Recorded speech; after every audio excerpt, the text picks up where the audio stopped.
مرحبا بكل المتابعين قناة طقس الجزائر. إذا نوافيكم بأحوال طقس الجزائر اليوم الأحد 18 جوان 2023.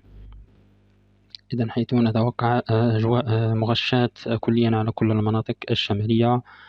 أما المناطق الصحراوية راح تبقى إذا أجواء صافية مستقرة، فقط تسجيل بعض الأمطار الضعيفة على الزخات على جنوب تمرست.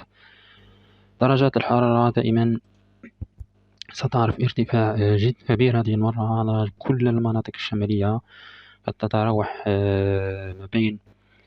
ما بين 39 إلى 41 درجة على كل المناطق الشمالية، ضمن تيارات ستكون جنوبية غربية ستعمل على ارتفاع في درجات الحرارة. أما المناطق الجنوبية الغربية وأقصى الجنوب ستتراوح إن شاء الله ما بين 34 إلى 45 درجة تحت الظل. إذن في النهاية يبقى العلم لله وحده، والسلام عليكم ورحمة الله وبركاته.